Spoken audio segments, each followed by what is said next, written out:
ufite ubwoba umuntu ugushaka azagushyikira. Iyo ufite ubwoba bwo kutabyara wisanga mu biganza by'abapfumu. Iyo ufite ubwoba bwo kutinya gukena wisanga mu biganza by'abantu bagukatisha iyo ushatse.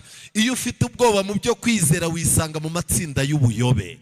Iyo wanze kwiringira Imana ngo uyihishemo, isi guhindura umusazi. Bisaba yuko uba umusazi kugira ngo uhangane nayo. Ku isoko kugira ngo ushobokane n'abantu uhengeka ingofero ugahekenya amenyo ukazaza uvuga ngo kuba umurokore si ukuba iki kinyetere. Dufitanye ikigisho cyiza muri uyu mugoroba gifite insanganyamatsiko ivuga ngo ikosa ryo guhungira umwanzi ku mwanzi. Ikosa ryo guhungira iki umwanzi ku mwanzi. Ubundi mu by'ukuri mu buryo bwiza umuntu yakagombye kubaza inshuti ye yaterwa n'umwanzi agahungira kuki ku nshuti ye. Ariko iyo ibibazo byakuzengurutse ugacanganyukirwa, hari igihe birangira uhunze umwanzi ukamuhungira ku wundi muki ku wundi mwanzi. Ngibi ibyabaye ku mugaragu w'Imana Dawidi. Dawidi yahamagawe n'Imana. Imana imwereka inshingano z'icyo yagombaga gukora. Dawidi arangije asigwa amavuta ari umwana, ariko ntiyayisaba umwami, ahubwo yatangiye guhigwa na Sawuli. Ndetse igihe kiragera Sawuli arabyerura nk'uko tubisoma mu gitabo cya mbere cya Samweli igice cya 24 umurongo wa 14. Bibiliya itubwira ko Dawidi yakomeje kuzaza ahigwa na Sawuli kubw'ishyari. Ariko nagira ngo nkubwire muri uyu mugoroba, umuntu akugiriye ishyari, umuntu yakwanga, iyo uri kumwe n'Imana nta kintu aguhinduraho, nta n'ikintu yahindura ku mateka yawe. Bibiliya ku murongo wa 14 iravuga ngo nk'uko umugani w'abakera uvuga ngo ibibi biva mu babi, ariko rero ukuboko kwanjye ntikuzagukoraho. Uyu ni Dawidi urimo kubwira nde? Sawuli. Buriya nagira ngo mbabwire ngo iyo umuntu amaze kugira urwango rwinshi rumwica amaso n'amatwi, ntaba kibasha no kugira ubwenge bwo gutandukanya icyiza n'ikibi. Arangije Sawuli aragenda ajya guhiga Dawidi, ariko Dawidi amuhingukaho. Dawidi amuhingutseho, umutima nama ubuza Dawidi kugira icyo ukora. Ariko abari bari kumwe na Dawidi baramubwira bati ica umuntu ukemura ikibazo, ugize amahirwe ubonye umwanzi. Ariko Dawidi avuga amagambo akomeye, aravuga ati hari umugani w'abakera uvuga ngo ibibi biva mu baki mu babi, ariko rero ukuboko kwanjye ntikuzagira gute ntikuzagukoraho. Mbese umwami wa Isirayeli ateye nde? Uwahiga ninde? Ni intumbi y'imbwa n'imbaraga ze. Dawidi yarababaye, yibajije ukuntu umuntu w'umwami ufite ibihugu bitatu bimuzengurutse bimurwanya bigenda kumwica, ati urugamba rwo kurwana n'abo banzi akajya guhiga akana k'agasore mu ishyamba. Dawidi arangije aravuga ati mwami urimo urapfusha igihe cyawe ubusa, ubu urimo guhiga njyewe ndi intumbi y'imbwa ndi n'imbaraga ze. Dawidi ni iki cyamubwiye ko ari intumbi y'imbwa akaba n'imbaraga ze? Kuba mu bibazo uko bwije nuko bukeye, Dawidi yahoraga abona no kuba umwami atazaba we nubwo yimitswe, yabonaga dosiye yo kuzaba umwami itazagira gute itazakunda. Ibibazo byaricaye mu gitare yabagamo, ibibazo biramuganiriza, bigera ubwo ibibazo bimubwira ngo wowe uri intumbi y'imbwa. Yasizwe amavuta ntiyayasizwe? N'uyu munsi wa none twe turi abantu basizwe amavuta y'Imana, ariko mu burwayi, mu bigeragezo, mu makuba, mu bukene, hari igihe Satani aza akakwibagiza kuri umuntu w'umutambyi w'ubwami, umuntu Imana yagize gute yaronse. Ubuzima bubwira Dawidi yuko ari intumbi y'imbwa, arabyakira. Ubuzima bugera buramubwira buti noneho ntukiri intumbi y'imbwa, uri iki? Uri imbaraga ze. Dawidi abwira Sawuli atari ko kubona umuntu nkawe wambaye ikamba ry'ubwami wirirwa muri ibi bihuru urimo guhiga intumbi y'imbwa n'iki n'imbaraga ze, urapfusha igihe cyawe ubusa. Nuko Uwiteka b'umucamanza wacu aducira urubanza, yitegereze amburanire anyize amaboko yawe. Nuko Dawidi amaze kubwira Sawuli ayo magambo, Sawuli aravuga ati yewe mwana wanjye Dawidi, iryo jwi ni iryawe. Maze Sawuli acura umuborogo ararira, ahera ko abwira Dawidi ati undushije gukiranuka kuko unyituye neza, ariko njye nkakwitura iki inabi. Kandi uyu munsi weruye ineza ungirira kuko utanyishe, nawe Uwiteka yantanze mu maboko yawe. Umurongo wa 20, mbese umuntu yabona umwanzi we yapfa kumurekura agacika gusa? Murumva filozofi ya Sawuli? Uramutse ugeze amahirwe ugakubitana n'umwanzi wawe, nta mpamvu yo kugira gute yo kumurekura. Sawuli yari yarahize Dawidi kugeza ubwo yamushyingiye umukobwa ku munsi w'ubukwe, ashaka kwica umukwe we. Mwumva urwango. Ushobora kuvuga ngo ngewe ntabwo urwango mfite ari rwinshi rugezaho, ariko niba ureba umuntu ukamwanga, ukareba umuntu ukavuga yuko amaraso yawe naye bidahura, uri umugome nuko wabuze umwanya. Sawuli abwira Dawidi ati umuntu yabona umwanzi we yapfa kumurekura agacika. Mu magambo make muri iri jambo turimo gusoma, Sawuli yeruye ku mugaragaro ko ari umwanzi wande wa Dawidi. Dawidi arabimenya. Sawuli arangije abwira Dawidi ati kandi rero nzi yuko utazabura kuba umwami, kandi ko ubwami bwa Isirayeli buzakomezwa mu kuboko kwawe. Hari igihe biba ngombwa yuko isi gukaranga kugeza ubwo ikibazo urimo kikuganiriza, Imana ikazaza ihagurutsa n'abanzi bawe bakaza kugukomeza ariko ntubimenye. Dawidi yamaze kwiheba, yamaze kumva ari intumbi y'imbwa n'imbaragasa, ariko umwanzi we urimo kumuhiga arimo aramubwira ati ndabizi neza ko Imana izaguha iki? Izaguha ubwami. Nshuti zanjye, urugendo rwa Dawidi na Sawuli rwarakomeje. Nimureba neza mu gitabo cya mbere cya Samweli igice cya 21 umurongo wa 7, Dawidi yahuye n'ikibazo natwe tujya duhura nacyo. Dawidi yaragiye abona ubuzima bwanze, no kurya byari bigoranye, aragenda ajya ku buturo bwera ku nzu y'Imana. Ahageze ku murongo wa 7 w'icyo gice, nuko umutambyi amuha imitsima yejejwe, kuko hatariho undi mutsima keretse imitsima yo kumurikwa yakuwe imbere y'Uwiteka, bagasubizaho ishyushye ubwo bayikuragaho. Kandi uwo munsi hari umugabo umwe wo mu bagaragu ba Sawuli wari wasibijwe imbere y'Uwiteka, witwaga Dowegi Umwedomu, umutahiza mukuru w'abashumba ba Sawuli. Uyu mugabo yari yaje aje gushaka Imana, ibimenyetso byerekana ko gushaka Imana kwe kutemewe. Arasibira rero, baramubwira batugomba kongera gufata ikindi gihe. Hari abantu baza gusenga bagasibira. Muzi ikintu cyamusibyaga uyu muntu? Dowegi yari inzimuzi, yari umuntu ugira ubujajwa. Muzi akazi yakoze? Uyu munsi arimo gusenga, yagiye kubona abona Dawidi aratambutse. Dowegi aramwitegereza, abona abatambyi, umutambyi azanye imitsima, bayihaye Dawidi ashonje. Kuri uwo munsi Dawidi arabaza ati ko nta nkota mfite, nta cumu riri aha ngaha? Baramubwira bati rirahari, ariko ni rya rindi watse Goliyati, ryari ribitse mu buturo bwera. Ariko nagira ngo mbabaze, intsinzi zanyu mwagiye mugira mu bihe byahise zifitanye isano n'inzu y'Imana. Mu gihe cya Dawidi, iyo wakoraga igikorwa kidasanzwe, wagiraga urwibutso rujya mu nzu y'Imana, kuko Imana ari idutera kugira gute? Kunesha. Kubw'ibyo rero, umunsi Dawidi yica Goliyati, abantu barabyinnye batera induru rwose, ariko Dawidi arangije aterura rya cumu rya Goliyati, ararizana arirambika ku buturo bwera, ikimenyetso cyerekana ko Imana ari igira gute? Ari itsinda. Iryo cumu Dawidi bararimuha. Dowegi yararaho arimo kubyitegereza. Nimureba neza, Dowegi niwe wagiye abwira Sawuli yuko abatambyi bashyigikiye Dawidi. Sawuli yica abatambyi bagera muri 80 bose barabamara. Dowegi ashushanya abantu baza gusenga, umunwa barabananiye, bitwa yuko n'ubundi ibintu by'Imana naho bibakora, nuguhora asibira, kuko ibyo yaje gushaka si byo abona. Ariko Dawidi bamubwiye uko abatambyi bapfuye, Dawidi abwira umuntu wamuzaniye amakuru, amubwira ati urya munsi nitegereje icyo kigabo cyitwa Dowegi, cyari kiri mu nguni kibeshya ngo kirasenga, narakitegereje mbona ko uwo munsi hari ikintu kiri bube. Ba Dowegi barahari ntibahari? Barahari. Bwira uwo mwicaranye uti ubu utari Dowegi. Wicaranye n'umukuru w'itoro mukuru se yabimubaza? Reka. nimubyibarizanye mwebwe abizera ariko ba Dowegi barahari. Bishoboka ko nawe umaze gusibira inshuro nyinshi.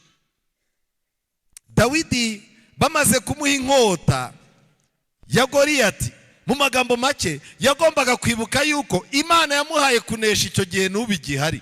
Ariko nimurebe umurongo wa 11, uwo munsi Dawidi arahaguruka ajya kwa Akishi umwami w'i Gati, ahungishijwe no gutinya nde?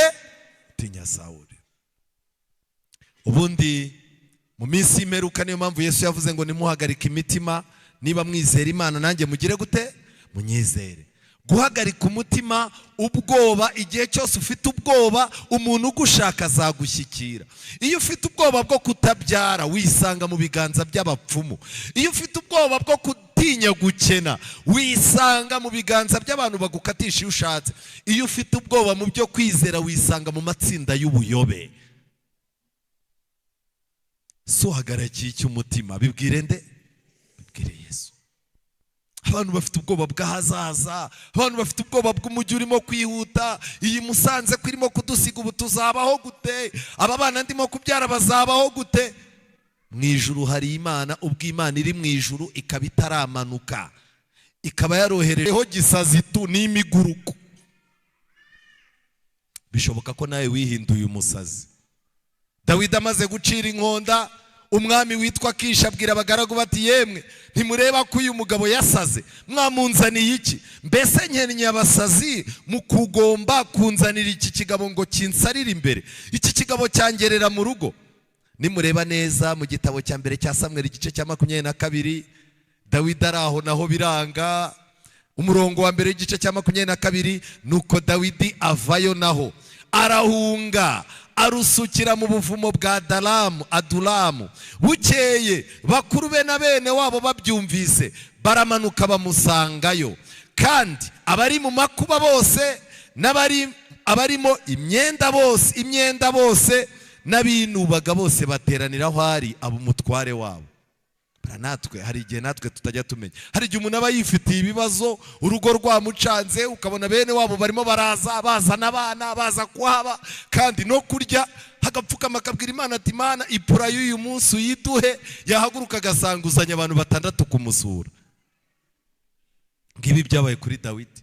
Yibereye mu kibazo, umugabo yigize n'umusazi ngo abone yuko ubuzima bwagira gute? Bwakunda. Abandi nabo baramanuka, hari abari barimo amadeni. Abarimo amadeni bose baramanutse bati, kwa Sawuli tuzahagwa tujye kwa Dawidi. Abantu bari mu makuba bari bafite ibibazo barabuze ubahumuriza, bajya kwa Dawidi. Abantu binubaga bari babayeho batabayeho neza nabo baramanuka. Mbabazi, Dawidi arabamarira iki ko nawe byamusabye guhinduka umusazi? Ariko ni ikibazo, si ikibazo. Buriya rero iyo uri mu kibazo neza, kugira ngo Imana izakigukuremo irabanza ikakiremereza bye.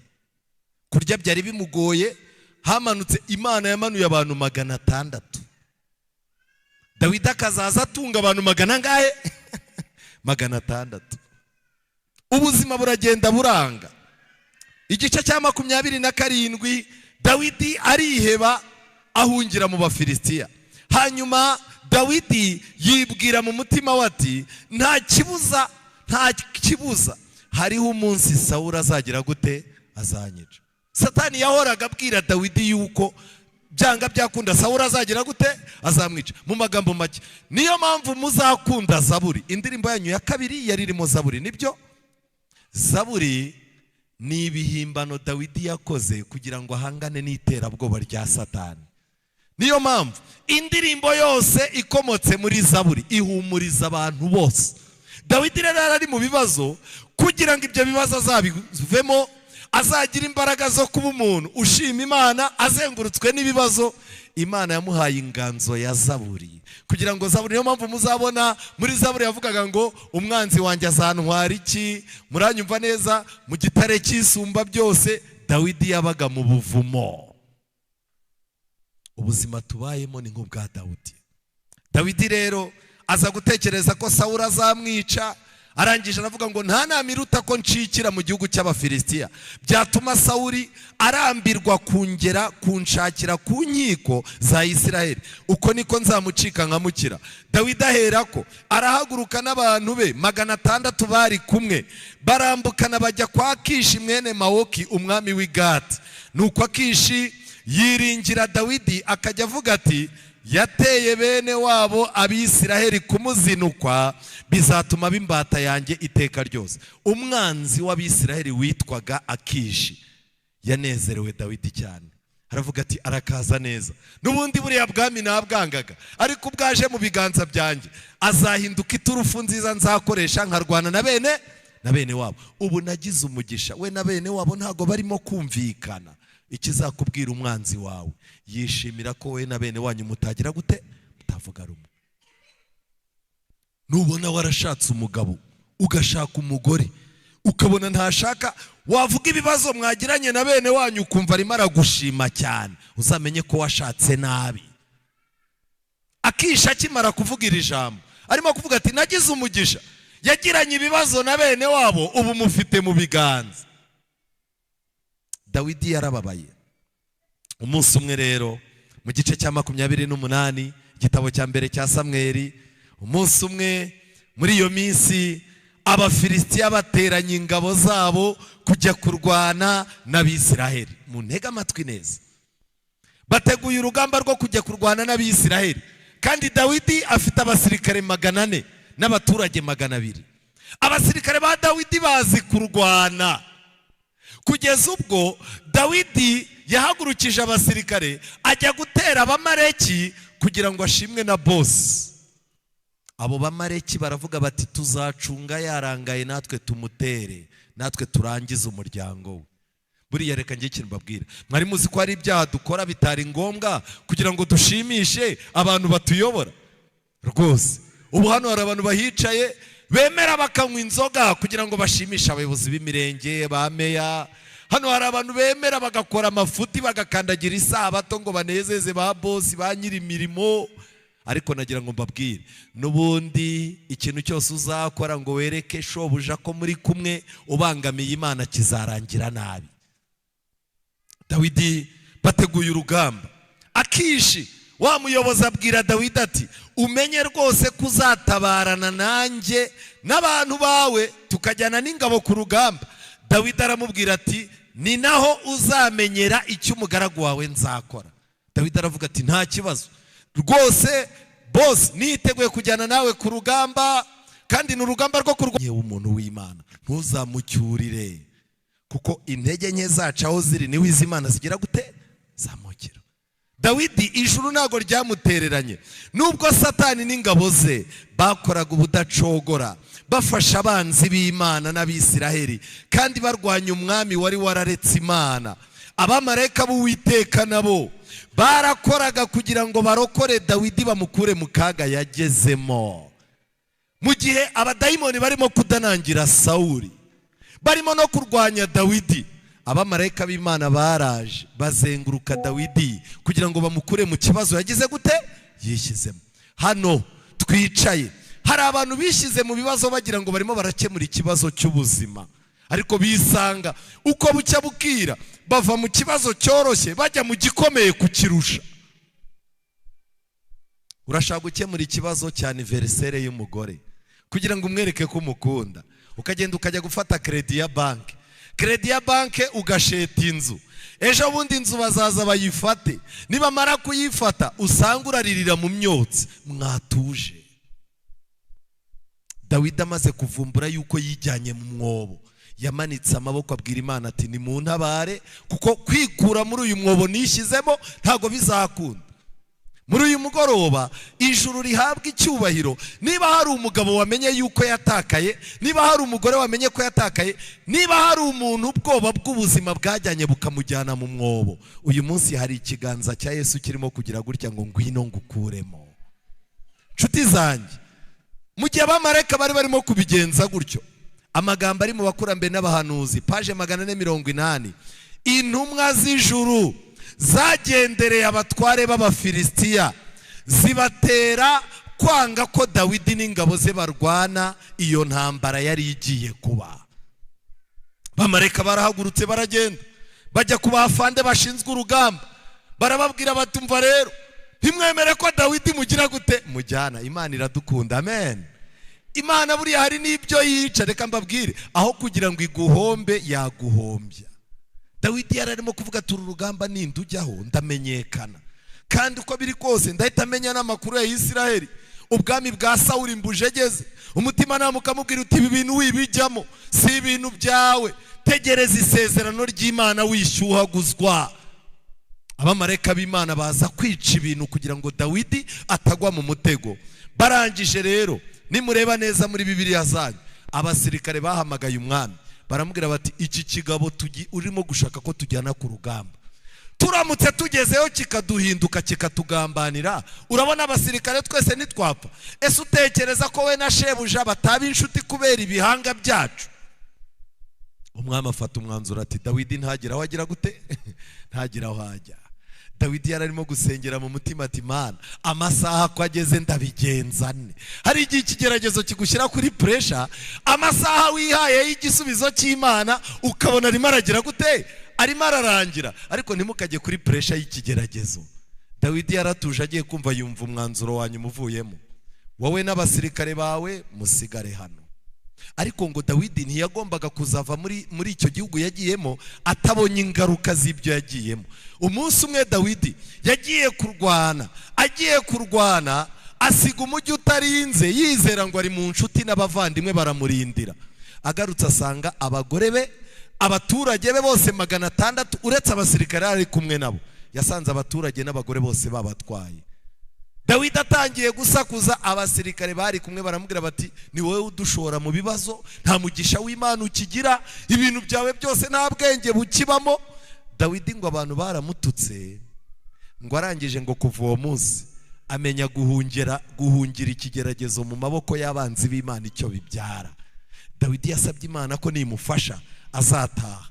Kandi ikindi kintu gitangaje, Dawidi atiriwe ashyuhaguzwa. Sawuli yarapfuye, abantu baritoranya bajya gushaka nde Dawidi ngo yongere agire gute azaba umwami. Guhungira umwanzi mu biganza by'umwanzi. Ushobora guhunga uburwayi ukisanga mu bupfumu, ushobora guhunga umwanzi w'ubukene ukisanga mu biganza by'ubusambanyi, ushobora guhunga umwanzi w'urwango ukisanga mu kurobanura abantu mu moko. Niba ushaka guhunga Satani, ushaka guhunga ibikurwanya, ubuhungiro ni bumwe. Zaburi ya 56 umurongo wa 9. Dawidi amaze kumenya urukundo rw'Imana n'ubuntu bwayo. Zaburi 56 umurongo wa 9, Dawidi ati ubara kurorongotana kwanjye, amen. Dawidi yarabizi, yaje kuvumbura ko aho yararaga bikanga akimuka akajya ahandi, Imana yagendaga ibara kurorongotana kwe, amen. Imana yacu ni nziza, kugeza igihe niyo twayitaye kurorongotana kwacu nako igira gute ikubara. Ubara kurorongotana kwanjye, ushyira amarira yanjye hehe mu icupa ryawe, amen. Nta muntu w'Imana wakagombye kuririra bisi n'abahisi n'abagenzi. Ufite icyumba, ufite amavi, pfukama mu cyumba cyawe uririra Imana yawe, umenye yuko nta rira ry'umwana w'Imana rijya rigwa hehe hasi. Hano hari ababyeyi bigeze kugira igihe cyo kurira, abagabo babo babacanze, abana babo babacanze, ndetse ukarira ukabona amarira ari kuri sima cyangwa ukabona ari ku itapi cyangwa ku makaro. Ariko ikintu cyanshimishije nuko hari abicaye hano bavuga ngo Imana yarahabaye yarabikemuye, kuko nta marira y'umuntu w'Imana ameneka hasi agwa mu icupa ry'Imana, kandi ayo marira azahora agira gute yibukwa. Dawidi yavumbuye ko nta rira rye na rimwe mu kurorongotana yagize mu buzima buhindagurika, ndetse n'ibibazo yagiye bimubabaza byatumye arira. Yavumbuye yuko nta kijojoba cy'amarira ye kidafite aho kiri mu icupa ry'Imana. Mbese ayo marira ntiyanditswe mu gitabo cyawe? Icyo gihe abanzi banjye bazasubizwa inyuma ku munsi nzatakiramo, amen. Niba ushaka ko abanzi bakurwanya basubira inyuma, takira Imana, fata umwanya usenge.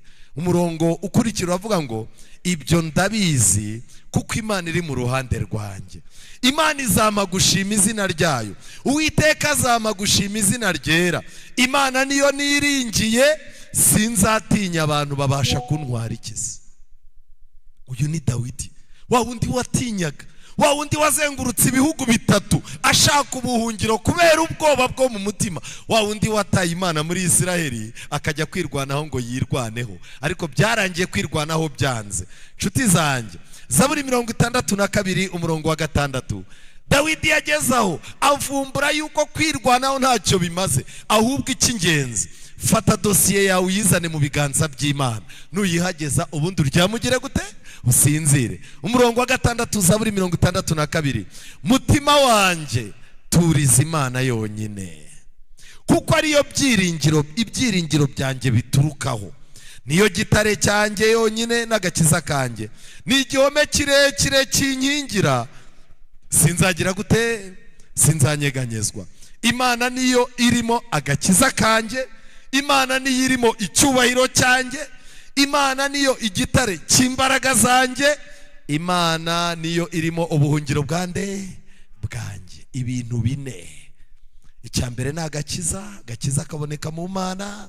Icya kabiri ni icyubahiro. Buri intambara tugira mu nama z'itorero, intambara tugira mu makorari, intambara ababwiriza bahorana, ni intambara z'icyubahiro. Yampinze, yansuzuguye, yanciye amazi, reka nzamwereke icyo ndicyo.